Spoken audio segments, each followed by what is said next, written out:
இந்த வீடியோவில் 6ஆம் வகுப்பு தமிழ் புத்தகம் இயல் 7லிருந்து எடுக்கப்பட்ட ஒரு வரி வினாக்களை பற்றி பார்ப்போம். புதுமகள் செய்த தேசம் இது, பூமியின் கிழக்கு வாசல் இது. இப்பாடல் வரி இடம்பெற்றுள்ள நூல் பாரதம் அன்றைய நாற்றங்கால். பாரதம் அன்றைய நாற்றங்கால் என்ற பாடலை எழுதியவர் தாராபாரதி. நமது நாடு அணிந்திருக்கும் ஆடையாய் விளங்குவது திருக்குறள். தாராபாரதியின் இயற்பெயர் ராதாகிருஷ்ணன். கவி ஞாயிறு என அழைக்கப்பட்டவர் தாராபாரதி. தாராபாரதி இயற்றிய நூல்கள்: புதிய விடியல்கள், இது எங்கள் கிழக்கு, விரல் நுனி வெளிச்சங்கள். பாரதம் அன்றைய நாற்றங்கால் என்ற பாடல் இடம்பெற்றுள்ள கவிதை தொகுப்பு தாராபாரதியின் கவிதைகள். காளிதாசனின் தேனிசை பாடல்கள் எதிரொலிக்கும் இடம் காவிரிக்கரை. கலைக்கூடமாக காட்சி தருவது சிற்பக்கூடம். பெண்கள் முன்னேற்றம், சமுதாய மறுமலர்ச்சி, தீண்டாமை ஒழிப்புக்காக பாடுபட்டவர் காந்தியடிகள். காந்தியடிகள் முதன் முறையாக சென்னைக்கு வந்தது 1919 பிப்ரவரி.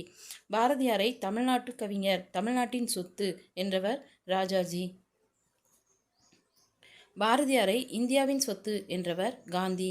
காந்தி உடையில் மாற்றத்தை ஏற்படுத்திய ஊர் மதுரை 1921. காந்தி தமிழ் மொழியை கற்கத் தொடங்கிய நாடு தென்னாப்பிரிக்கா. காந்தியடிகளை கவர்ந்த நூல் திருக்குறள், தமிழ் கையேடு. தமிழ் கையேடு நூலை எழுதியவர் ஜி.யு. போப். 1937 சென்னையில் நடந்த இலக்கிய மாநாட்டில் வரவேற்பு குழு தலைவராக இருந்தவர் உ.வே. சுவாமிநாதர். தலைமை வகித்தவர் காந்தி. இந்த பெரியவரின் அடிநிழலில் இருந்து தமிழ் கற்க வேண்டும் என்னும் ஆவல் உண்டாகிறது என காந்தி யாரை பார்த்து கூறினார்? உ.வே. சாமிநாதர். வேலு நாச்சியாரின் தந்தை செல்லமுத்து, ராமநாதபுரம் மன்னர். வேலு நாச்சியாரின் கணவர் முத்துவடுகநாதர். வேலு நாச்சியார் கற்ற மொழி ஆங்கிலம், பிரெஞ்சு, உருது. நம் அரசியாரின் பன்மொழி அறிவு நமக்கு பெரிய நன்மையை தருகிறது என்றவர் சின்னமருது. சிவகங்கை கோட்டை திறக்கும் நாள் விஜயதசமி.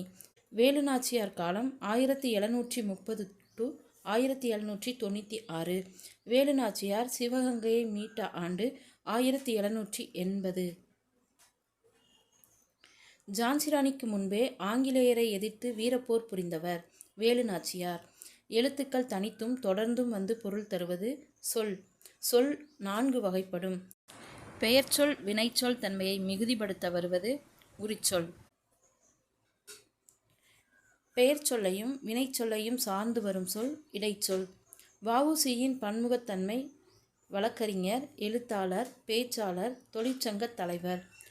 வ.உ.சி. சுதேசி நாவாய் சங்கம் என்ற கப்பல் நிறுவனத்தை பதிவு செய்த ஆண்டு 1906 அக்டோபர் 16. வ.உ.சி. சென்னைக்கு செல்லும்போது யாரை சந்திப்பதை வழக்கமாக கொண்டிருந்தார்? பாரதியார். உயிரெழுத்தில் தொடங்கும் சொல்லுக்கு முன் பயன்படுத்தப்படும் சொல் ஓர், அஃது. உயிர்மெய் எழுத்தில் தொடங்கும் சொல்லுக்கு முன் பயன்படுத்தப்படும் சொல் ஒரு, அது. கலைச்சொற்கள்: நாட்டுப்பற்று, பேட்ரியாட்டிஷன். கலைக்கூடம், ஆர்ட் கேலரி. இலக்கியம், லிட்ரேச்சர். மெய்யுணர்வு, நாலேஜ் ஆஃப் ரியாலிட்டி.